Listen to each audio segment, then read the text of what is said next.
Hey everyone, how's it going today? My name is Lamoura, and welcome back to yet another episode of Final Fantasy XIV Online.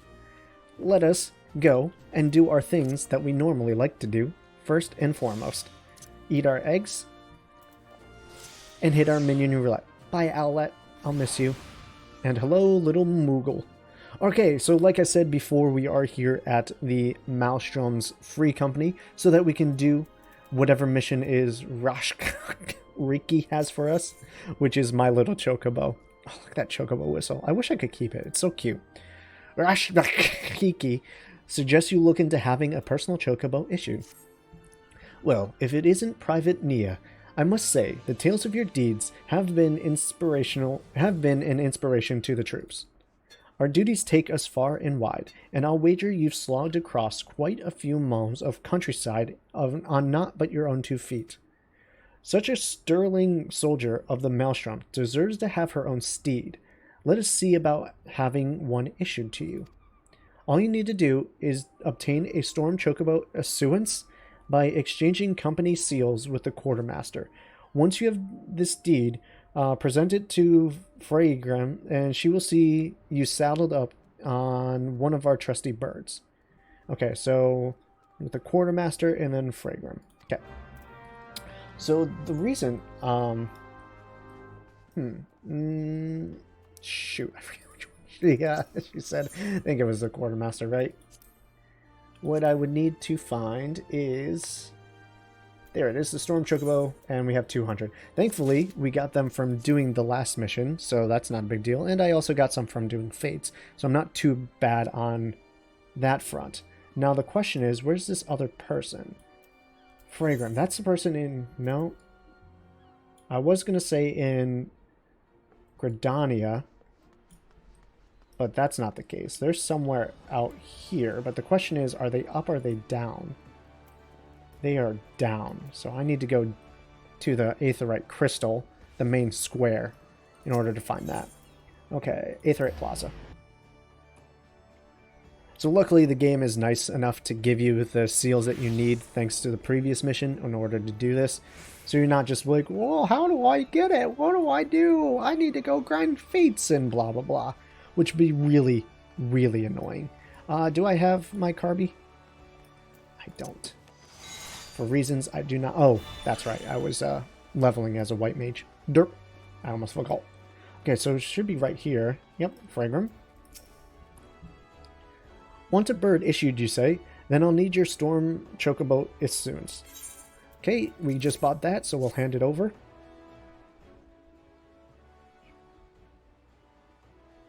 I think it's issuance. Like, I'm going to issue a Chocobo. Yes, everything appears to be in order. A moment, please. I'll be right back with your Chocobo. I like that mask, though, I'm not gonna lie. Looks pretty sick. And here he is.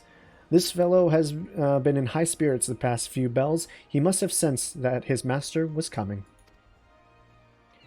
Now then, to make it official, you want to give your noble steed a name. Quee! I love that. I love Chocobos. They really are some of the coolest creatures in like video games. Just like their persistence and like their designs. Yeah, they're just glorified like ostrich chickens, but the fact that like they're a mainstay in all Final Fantasies is perfect. Okay, so we want to give our little Chocobo here a name. I haven't really thought about this. I think I'm just going to name it the same one that I have for my other character. It's not Nomo, it's Momo. I don't know why. I just kind of chose Momo. So yeah, we'll just name it Momo. And you can change your Chocobo's name, I think, at least one time, if not any time you want. So it's not like it's permanent. I dare say he likes his name. Here is your very own Chocobo whistle. Simply blow into it and your feathered friend will come bounding to your side. But do forgive him if he doesn't respond when summoned in crowded city areas or monster-infested lairs. Chocobos are stout-hearted creatures, but they have their limits. And lastly, I present to you with your Chocobo Rider's license, as is required by law. And that concludes all formalities. I wish you and your Chocobo long years of fulfilling companionship. Beautiful. Oh, my little Chocobo. Alright, so we have a personal Chocobo. You can use a Chocobo whistle to acquire the action to summon your personal Chocobo. Unlike rental Chocobos, there is no time limit regulating how long you may remain on Chocoback. Remember, however, there are areas such as highly populated cities and narrow dungeons that your Chocobo will refuse to enter. The action to summon your Chocobo can be set to your hotbar and is located in your mount guide found under the character in the main menu. Chocobo armor or barding can be equipped via the companion interface situated in the center section of the main menu. Okay, so that may have seemed like quite a lot, so we'll just kind of go over it so we're all there. So right over here we have the companion app. I found that under the character. You can just find companion, and there's also like a mount guide thing here that we'll get to eventually. In fact, I've already put the mount roulette over here under our hotkey. Essentially what's happening there is it will cycle through all of our mounts, and every time we click it, we'll get a random mount that we have equipped. So that's what mount roulette is. We'll deal with that. You see, we already have 2 mounts here, Fat Chocobo and the Corel. But on this page here, we have a Chocobo that is rank 0 at the current moment. 0 out of 100 for his experience. We don't know his HP, we don't know his XP, because we have not gotten the action to summon our Chocobo as a companion for battles. Eventually we will, and that's where these Gishal greens come in. We'll eventually put those on our hotbar as well, right over there, so that we can have our Chocobo coming into battle. If you just wanted to randomly mount and dismount your Chocobo, you can put that there. But I don't want that, because I want to be able to have my mount roulette going. So these two things are interchangeable. If you just want your Chocobo and that's it, choose this mount dismount. If you want a random roulette of your mounts that you've collected, choose the mount roulette. If you want one specific mount, you can put that on your hotbar as well. And now I'll only summon the Coriel. I don't want that though. In any case, you have your own mount commands as well. Once you summon your Chocobo, when you get that at level 30, you can have him withdraw from battle. You can have him follow. You can have him do a free stance, which is just he'll attack and heal and defend all on his own. You can have him do a staunch defender stance, so we'll kind of aggro enemies, take the aggro off of you. You have a healer stance, so if you're playing like a DPS class and you don't have your own self-heal, your Chocobo will give you this thing called Chocobo Regen, which will heal you over time. And if you are like a healer class or someone who doesn't do high damage, you can always have it in attacker stance, which will, again, just make an attack all out and not focus on healing or defending or anything like that.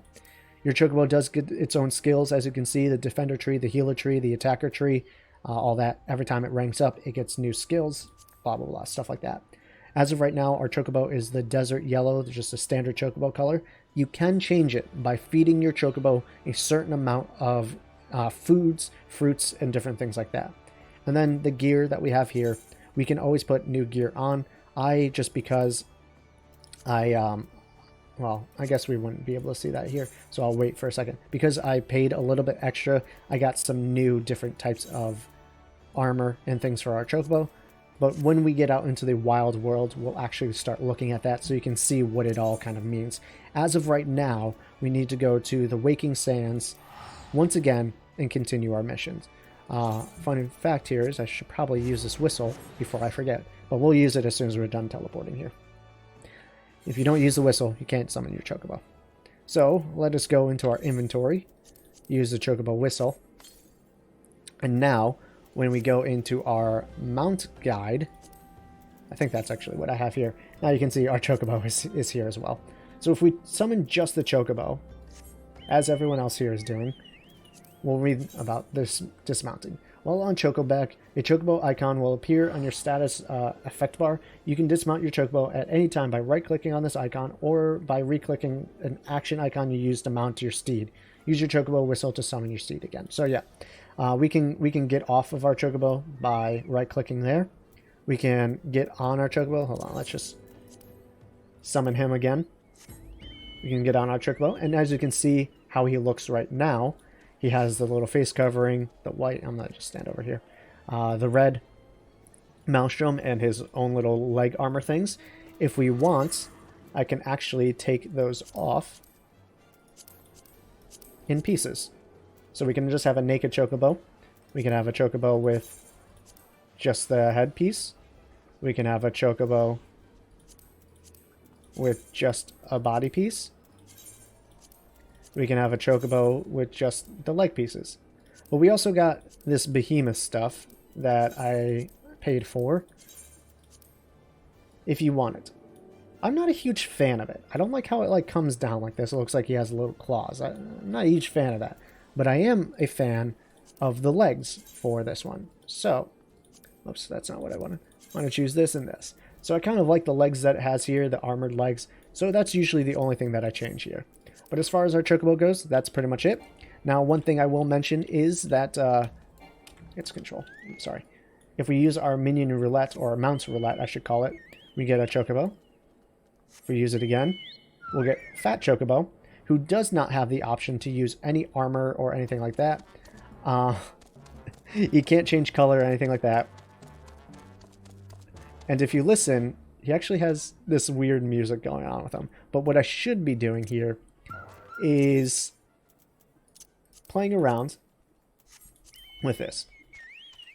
So you'll hear the music. This is the standard Chocobo mount theme that plays every time you get on your Chocobo.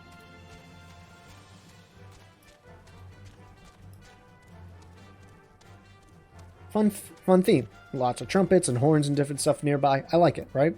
But if we start using different minions, or mounts, I keep on calling them minions. If we use different mounts here. Okay, that's not working the way I want it to. So let's go into our mount guide and summon Fat Chocobo. Summon Fat Chocobo. You'll hear he has a different tune as soon as we start running.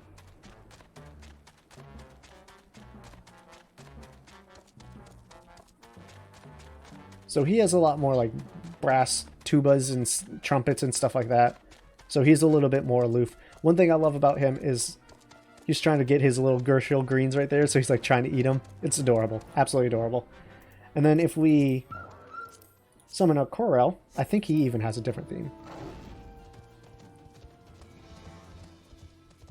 So yeah, he has a bit different theme. He's like a little jaguar thing. I like him a lot. So yeah, there we go. Now we have our own little mounts. And as you can tell, as of right now, he is slow-ish. You know, he's not the fastest of guys.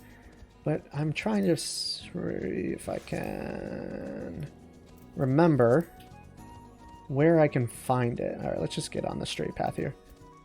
Social? No. Player search. Party. Travel. Mount speed.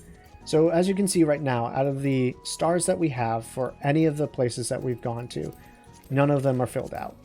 Some places can get up to 2 stars. 1 star will increase your mount speed, and then a 2nd star will increase it even further. So out in the open world, you can increase your mount speed a lot, and you can just blaze through the lands, right? Other places, you can see there's different mount speeds for all of them. The way in most of our areas now, Lenoska, Ul'dah, Gridania, the way to increase up to the 2nd level is to beat the main Realm Reborn story quest.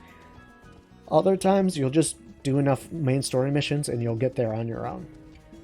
So that's pretty much all that we can really say about mounts in this game. You can get new mounts by doing the main story quest. You can get mounts by, as I've shown you, by participating in the Golden Saucer. You can get mounts by paying a little bit more real-life money. You can get mounts by grinding fates or doing dungeons or pretty much anything. You can craft mounts in this game as well if you're high enough level. You can get mounts by having better relations with some people in this game. A little bit later, we'll get a faction quest sort of thing. I don't want to spoil it too much. Where if you get the max amount of reputation, you'll actually get a mount through them as well.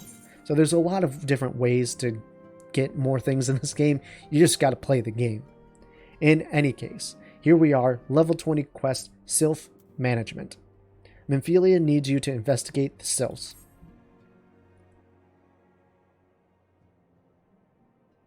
Now, having set aside the formalities, we have a favor to ask of you.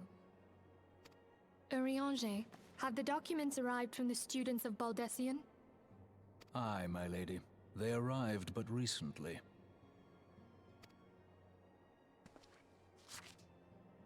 We have conducted a study at the behest of the Order of the Twin Adder. Papalimo, Ida, a synopsis if you would. Our task was to survey the behavior of the Sylphs, a beast tribe indigenous to the Twelveswood. Oh, how to describe them. They look like gisselcreens, floating ones, that worship the primal Ramu. Ahem.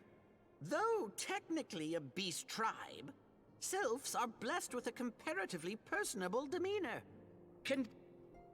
Why do I keep on Offering doing us an that? invaluable Sorry. opportunity to learn what the beast tribes know of the primals.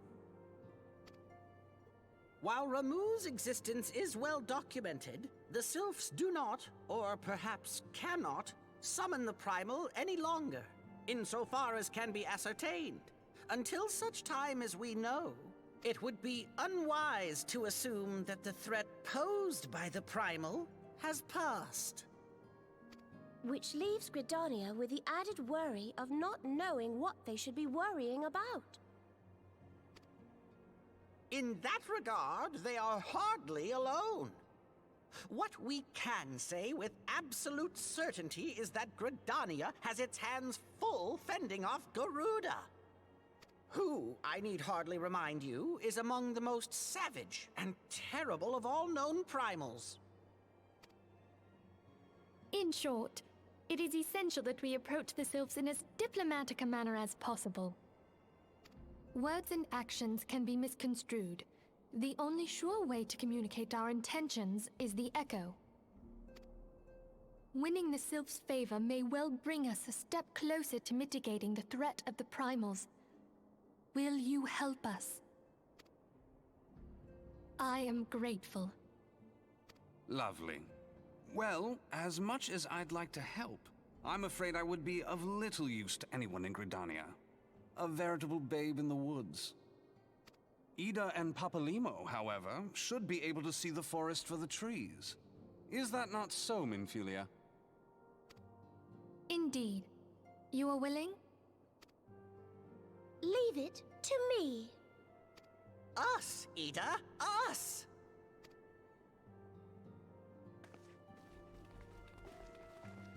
Once again, I ask the question, how do Ida's pants stay attached? They look like they are just vacuum sealed to her butt and her coochie, and with no strings on the sides. If they were attached by a belt, they would loosely hang, but they are vacuum sealed onto that woman's lower half. It's incredible. Truly incredible. Okay, so where do we need to go? The Black Shroud. All the way to New Gridania. What? What? Why there? I shouldn't have wasted the money. I should have used my return spell. I completely forgot about that. Whoopsies. Oh well, at least it's super fast and we don't need to worry about it. We need to go this way. Oh, Order of the Twin Adder. Okay, I got you. Oh, Lalafell just sitting up there. That's definitely a person. Like, that's a real life person, not a NPC or anything like that. It's interesting. Some people find like really weird places to stand in this game. I swear to God. You just find them all over the place. You'd be like, how did you do that? Please tell me your ways. Okay, so the person we need is Vorsail Helix? Sure. We know far too little of the Sylphs to lay any worthwhile plans. We must call upon the Scions once more if we are to... begs pardon. 'Tis a terrible habit of mine to think aloud. But tell me, what brings you to the Adder's Nest? So this is the Adder's Nest. This is the Gridania Free Company. Grand Company. You can see how close it is to the Aetheryte and why I chose it initially. Because it's just such an easy walk. Anyways, self-management. We will complete that and get our XP. And we'll see what the next one has for us as well. We come in peace. Commander Vorsail Helix has been awaiting the aid of the Scions. Hail, adventurer. I bid you welcome to the Adder's Nest. Do you seek to entwine your destiny with the Twin Adder? Good day, Commander. Sorry to disappoint you, but other business brings us here today. Ida, Papalymo, always a pleasure to see the two of you. My men tell me you quest in the name of the Scions of late. Quite so, Commander. A little bird told us that the Twin Adder was in need of our adventuring prowess. Aye, your little bird sings true. No doubt you've heard that we're investigating the Sylphs, a curious beast tribe that called the depths of the Twelve's Wood home. The Sylphs are, for the most part, a peaceable bunch, much to the delight of the Elder Seedseer, who has no desire to see her people embroiled in yet another fruitless war. The Twin Adder is of the same mind, and 'tis precisely for this reason that the Sylphs' relation to the primal Ramu has raised a flag of warning amongst our ranks. Friendly as they may appear, beastmen will be beastmen.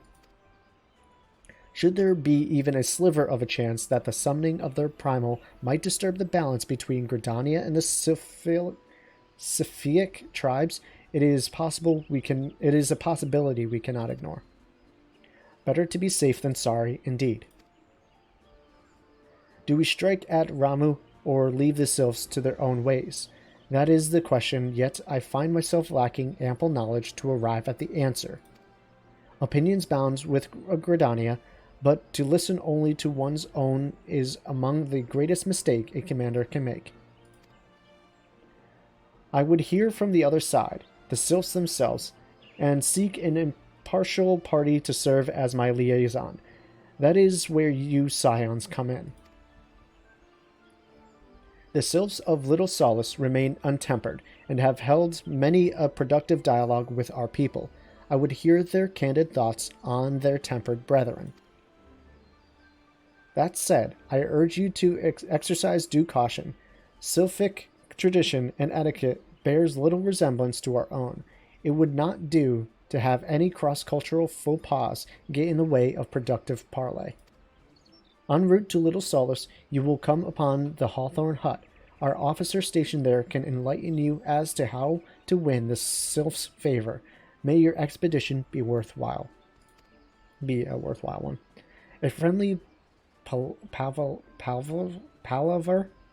Okay, a friendly palaver with the Sylphs. That should be a pleasant enough diversion. The Hawthorne Hut, was it? Why, I believe the ferry departing from West Shore Pier should take us straight there. A friendly pavilier. I'm just going to say pavilier because that's how I see it. Pavilier indeed.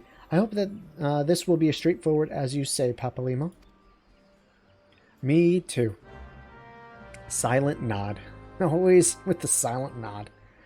Okay, so we have to go to the West Shore Pier. Is that where it was? Yeah. And the best way to get to it looks like by going to Old Gridania, right up in here, which I'm no longer afraid to go through just because it loads so freaking fast nowadays. Instead of doing 40 plus seconds, we're down to like 5 seconds. That was probably even less. Alright, and then after that, we need to go... Where? Up. Oh, there it is, hidden behind the text. Okay, I see it. So if we go... I should have just fast traveled there. So it looks like if we go to the Lancers Guild, then we'll get there. Okay, that I can do. Let's just sprint over to this Aethernet shard. I mean, we're pretty close already, but why just waste our time when we can fast travel? Lancers Guild. Easy peasy, lemon McSqueezy, much faster than walking it on our own 2 feet. What am I, a savage? Alright, this is the person we need to talk to. Aye, the ferry docked at the base of the hills will carry you across the lake to the East Shroud. Once you're ashore, head due east and you should find the Hawthorne Hut without much trouble. The Hawthorns are most welcoming folk who have shown us no small measure of goodwill. Still, a bit of courtesy goes a long way. I would encourage you to stop by Full Flower Combe and introduce yourself to Rosa before you travel on. Rosa, got it. Trying to be cordial, got it. I won't say rude things, though I can't promise my mouth and my brain are on the same page. So we need to go over to the Sweet Bloom Pier. The Lavender Beds is the housing district. I happen to be heading across the lake to Sweet Bloom Pier in the East Shroud. Now, I've been there before. I could easily just fast travel there, but I'm just going to follow what the game tells us to. There are times when I'm like, yep, fast travel is the way to go. As of right now, I don't see it that way, especially since we have a Chocobo. And that means we can ride them. One thing I want to see is level 4 unlocks at rank 30, so we're not quite there yet. But I shouldn't have exited out of that. One thing that we need to mention now is we have a new icon here on our hunting log. To increase our ranks, we can actually get some seals by hunting specific targets for our Grand Company. I had completely forgot about that, to be frank with you. I did it so early on in my other character that I forgot it was just a thing, to be honest. And I was so enthralled with that I passed by my actual mission. One thing I should check though. Okay, we're doing well. Cool. Do I have any recommended gear? No, I don't. Okay, perfect. Let's talk to Rosa. An adventure. Thank the 12. You could not have come at a more opportune time. Please, you must help us. Why, it's our bees. The poor little deers are under attack by a murderous swarm of hornets. Murder hornets! Oh no! I thought they were only in our real life, but they've infiltrated our game. The beehives are our livelihood. You must save them. Alright, so we just gotta interact with these. They have the purple mist, so you know that there's gonna be some enemies we need to fight here in just a second. Thank God, Carby's already on the case, and we barely even need to do anything. God, what a champion among pets. Absolutely love him. Okay, that's one down. There's 2 more to go. I don't know if there's a fight each time. I would assume so, because you're talking about killing hornets and whatnot, so. Killing 3 clouds of hornets at level 20, not really a bad deal. 7 levels above them right now, you know. They can barely put a dent on me. Alright. And this should be the last one. Unless some big bad massive murder hornets comes through in just a second. The murder hornet boss. The king hornet. That would be terrifying. Just like imagine this giant, like 15-foot long hornet. Ugh. Thank you, friend. Finally, our bees can make their honey in peace. I knew you were 12 cents the moment I laid eyes on you. You traveled to our hut, you say, and would speak with the serpent officer there? There is one who goes by Amaline? He is a sentry at Jocelyn Spire, but makes regular excursions to our hut. He's quite enamored of our honey and the tales of my husband Rolf, though I found him to be tight-lipped around those he's unfamiliar with. Oh, I know what we might try. Why don't you take a jar of fresh honey to him? I reckon you'll find him more than talkative then. See, I like Rosa. She knows what we're all about. Bribing the officials so that they are more willing to be loose-lipped? My girl, you're after my heart. And my fat Chocobo. God, I love him so much. Just such a derp. Like, he's trying his best, you know? He is trying his damn best, and that's the only thing I can ask of him. Alright, I should have attuned to the Hawthorne Hut one already, so I shouldn't need to do that anymore. If I go inside, I believe that's where I need to be. Okay, let's demount so we can actually see what's going on over here. What's up, Amalan? Indeed, I am Amalan of the Twin Adder. Your face is unfamiliar too. You have a present for me, you say? Yes, I have some fresh honey. A jar of Rosa's honey, and freshly harvested to boot. You certainly know how to make a first impression, friend. Ah, so you are the adventurer of whom the commander spoke. Do forgive me for being curt. My stomach was rumbling something fierce. My word, this honey, like liquid gold. Forgive me. You have come to discuss not honey, but sylphs. For all their whimsy, they are a wary lot. particularly since the Empire has come to the Shroud. Earn their trust, however, and they are as friendly as any folk. They have their quirks, but so do we all, no? Would you know more, you do well to speak to Rosa. Rosa's husband here, Rolf. He's forgotten more about the sylphs than I've ever known. Okay. What's up, Rolf? What information do you have for us? Sylphic Studies. Rolf Hawthorne, patriarch of the beekeeping Hawthorne family, is said to be well-versed in Sylphic customs. Come to learn a thing or two about the sylphs, have you? I'll tell you one thing. They're particular folk. How particular, you ask? Well, just let me tell you. They're... Beg pardon, friend. My memory's just not what it used to be. I've seen much and more in my adventuring days, and it's all cluttering my noggin now. Though I've shared my stories with those around the hut before, you might have more luck with them. Then why do I talk to you, my friend, if you're useless to us? Anyways, Isabel. The sylphs? Yes, father's told me his stories plenty of times. What I've always found most captivating is how their concept of etiquette is almost completely alien to our own. You do best not to underestimate them on account of their childlike looks, lest your face end up a mess of glyphs, squiggles, and chocobo scratches, teehee. Okay, so they're like childlike in a way. Interesting. And they have different customs than ours. Alright, who's next? Who am I talking to? Who can tell me what I need to know? You. Mon.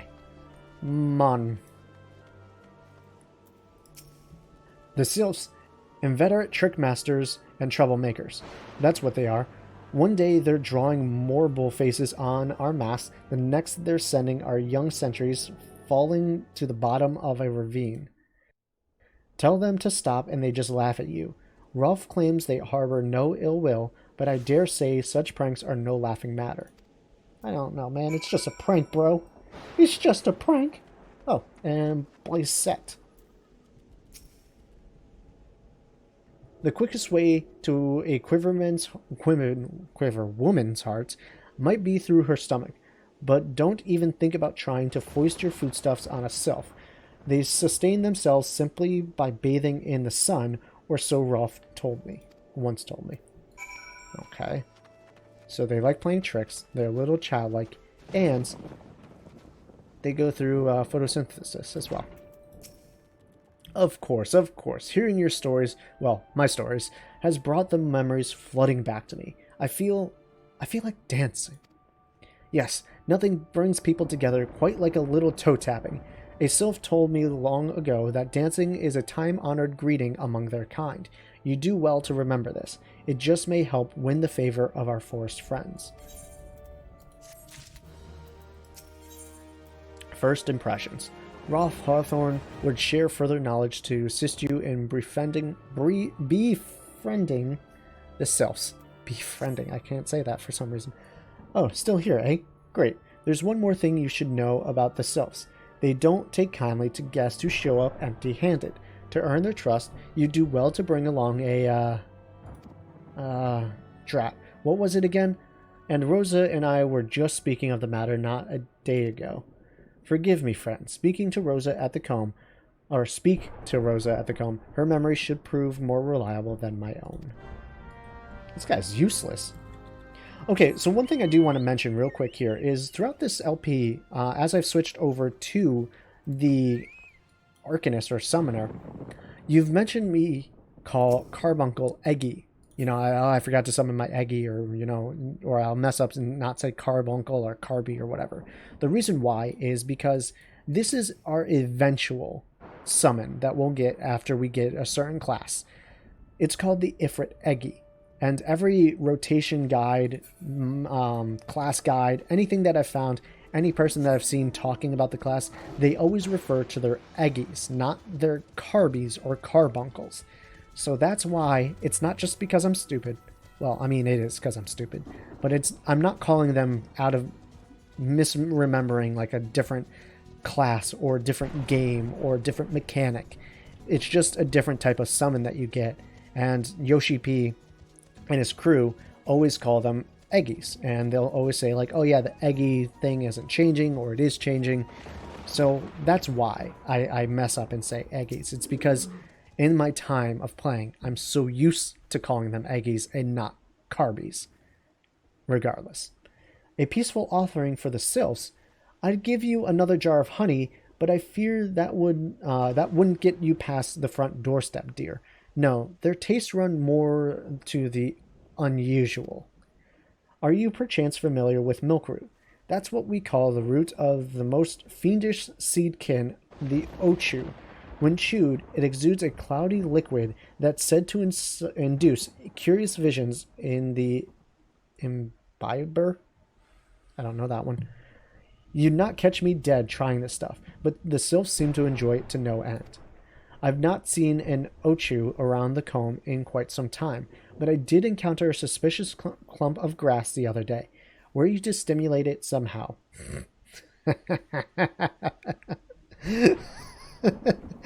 With some of this amber syrup, for example, you might be surprised at what comes out. Good luck. So I just have to stimulate this thing? Alright. And I'll be surprised at what comes out. You know they wrote that on purpose. That's not a mistake. Like, the wording is too suspiciously dirty. And I love it.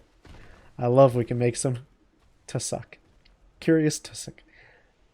It almost reminds me of tuchus. You know, like your butt. So I'm going to stimulate this curious butt with amber syrup. I love it. Okay, so we found our guy here. We're just gonna take him out. Oh, he poisoned me? That's rude. Whatever. I'll just deal with it. We'll just deal with it. It ain't that bad. Yeah, look. So easily defeated.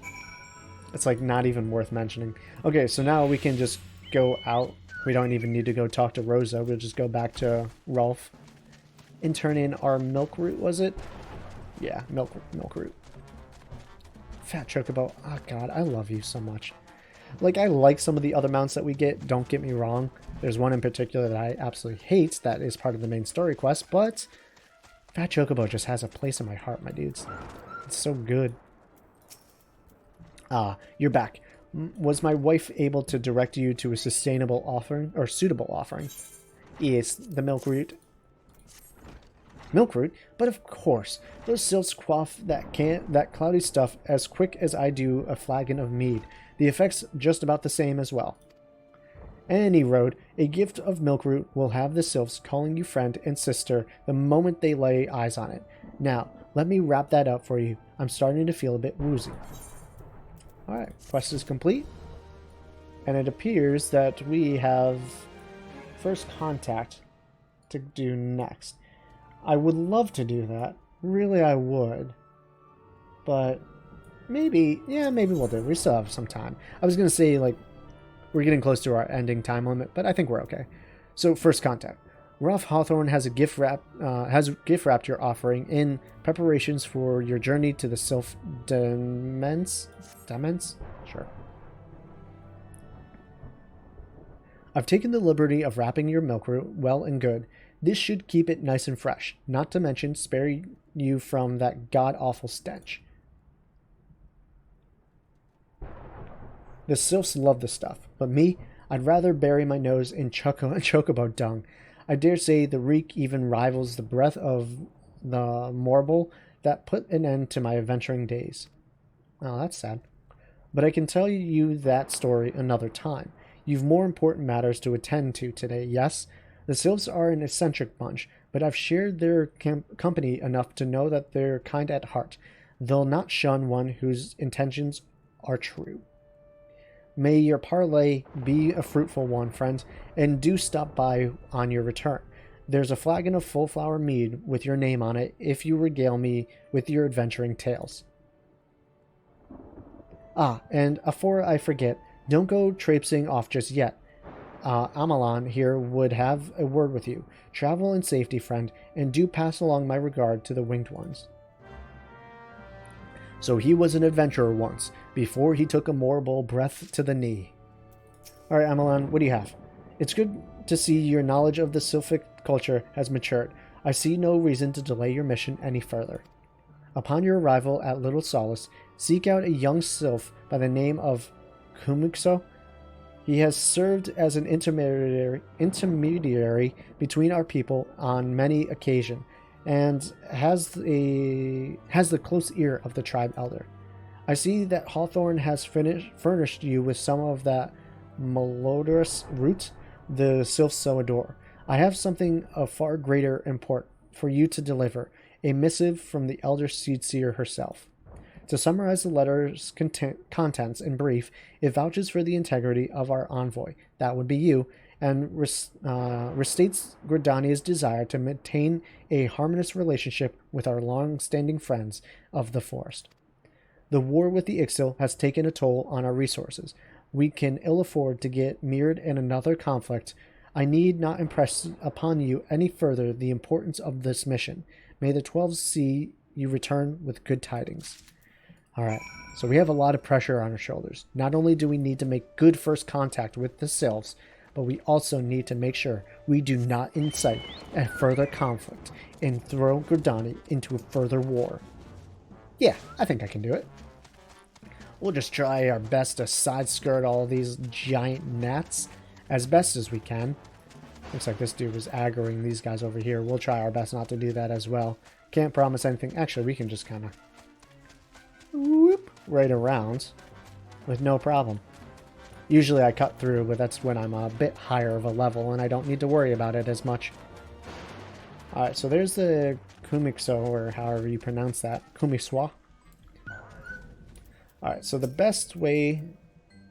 Well, we should just speak to him. We'll get to the best way to interact with him very soon. Walking one is not familiar to this one. This one does not trust strange walking ones. Strange dancing ones might be a different story, but this one expects no such thing.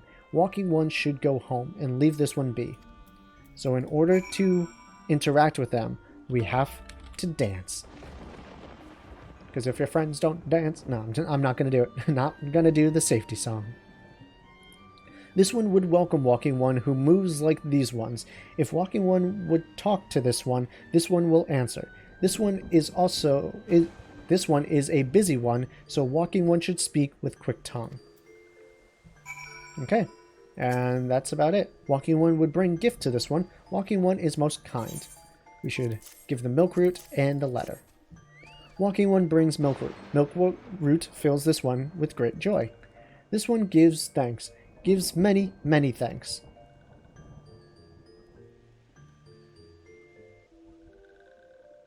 Walking One carries message for Elder One. This one will deliver the message to Elder One. Walking One should not worry. Hello there. We're envoys from Gridania, and we're here to treat... you're ruining everything. And we're here to treat with your people. Aye. We come to pay our respects to your elder and learn from him more of your Lord Ramuh. Who are these ones? These Walking Ones come from Gridania. Walking One became a dancing one and brought milk root, but Walking One's tricks this one. This one does not like tricks. This one will speak no more. Elder One is busy. Walking One should go home. Go home, you say? But the sylphs of Little Solace have always welcomed Gridanian envoys with open wings. The letter carried by Niah here is an oath of peace penned by the Elder Seedseer herself. Still, you would refuse us? This one's reasons are no business of Walking One's. Elder One has no words for Gridania. Walking One wastes everyone's time. Well, I never. Turned away at the gates. Whatever did we do to deserve such a rude welcome? Was Niah's jig insufficiently jiggy? I am as baffled as you, but something tells me recent events have our erstwhile fluttery friends feeling uncommonly wary. It would seem we no choice but to ask around and see how we might earn their trust. Well, I blame you guys. If you didn't just come walking up like you own the place, this wouldn't be a problem. In any case, we have some potions here that I've never once used, but they may be useful eventually. So this one is a silencing potion. Affects targets up to level 20. I think it Silence is so they can't cast spells, right? Sleep is so they go to sleep, obviously, and paralyzing is so they can't move. Sleep, I guess? I don't know. I really don't know the best one to do there. I don't use them ever, so it's kind of useless. In any case, guys, I'm not going to start this next quest just yet. I'm going to end this episode here. I want to thank each and every one of you once again, and as always, for joining me on our Final Fantasy XIV series. I really do hope you're enjoying it and are looking forward to the future parts of this series. I know I am, and I hope to God that you are too. In any case, I gotta go get some lunch. I will see you guys later. Peace out, and much love to you.